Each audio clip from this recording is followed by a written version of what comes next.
The barber shop, a place where steady hands are tasked with cutting, grooming, and styling customers' hair, mustaches, and beards.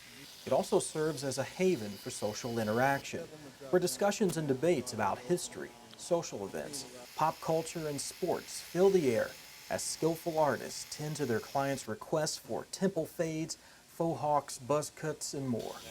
Becoming a professional barber requires a lot of practice, hours of training, and a state license. Select offenders at Haynesville Correctional Center are getting all of that.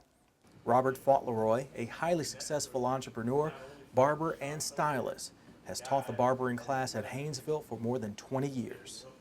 I came to Haynesville at the end of '93, and I knew that I had a purpose, here at Haynesville. I looked around, I seen a lot of guys that are, that were in need for something that they could take out in society and be successful in. On this day, 4 of those successful guys came back to the Haynesville barbershop, having accepted an invitation from offender workforce development specialist Debbie Howard.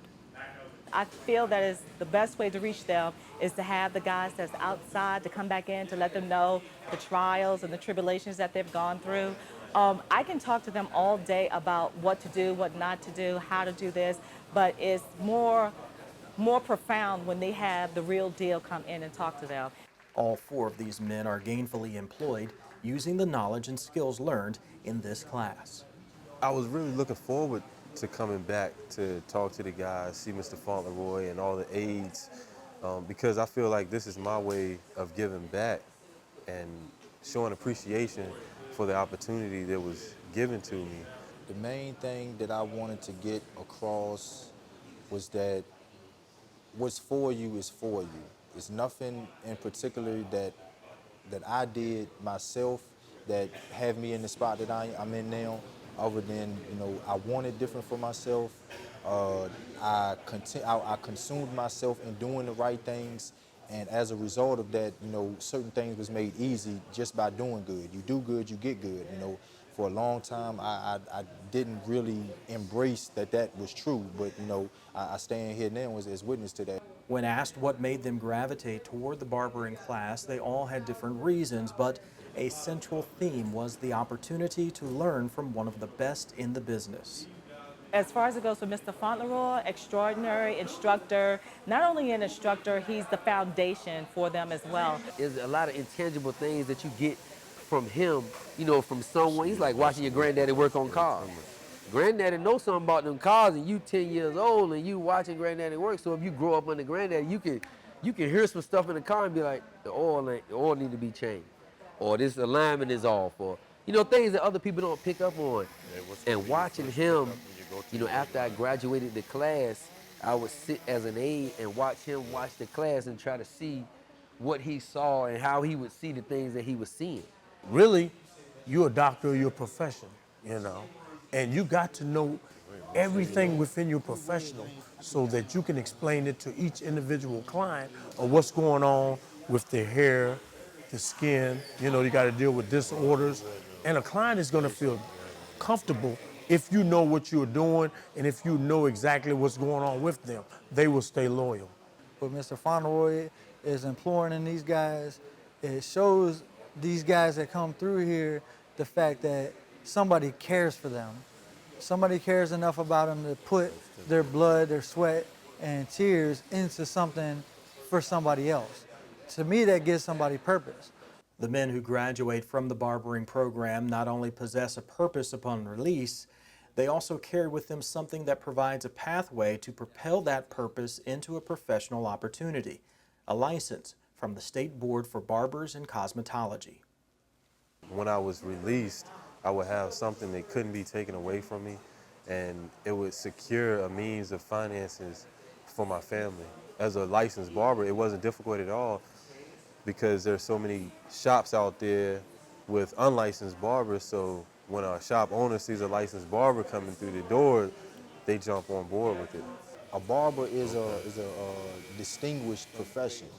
It always been, but it's often minimized as, oh, he just cut hair, he's just a barber, But to have just that skill set, the fact that I can make you look the way that you feel that you should look or you want to look, like that has opened up the door for me to, like I can provide for my family. I can feed my family off this. I can accomplish goals or different things I can set into motion just off the fact that I have this skill set. Getting the book knowledge from beginning to end about all the chemicals, the treatments, the electricity, the skin, the hair, the nails, the diseases, the professionalism, the business side, doing your taxes, the history of barbering, all of these things, come together, coupled with the A's in their perspectives, your classmates in their perspectives, and the blueprint that Mr. Fauntleroy has set up, coupled together, they make it, what it is, and you just stand out when you gain that out here because you're around a lot of people who don't have this. Now I have a sense of purpose in my life, and I can see myself owning a shop, having my own house, having my own business to give other people opportunities the same way I was given opportunity, having a family, having grandkids and so forth, retiring, all that stuff is where I see myself. We live in a difficult society, and people look at you differently when you've been incarcerated. But these guys that are getting out here at Haynesville, they going out and they trying to do the right thing. And the recidivism rate of them coming back, I have the lowest recidivism rate in the state right now of these guys returning back into the system because of obtaining that license. Since 1993, 650 of Mr. Fauntleroy's students have taken the state board exam, and all 650 have passed, charting courses for successful returns to society as demonstrated by these 4 returning citizens. It's changing lives. It's also saying that we're in the right direction as far as it goes for our reentry.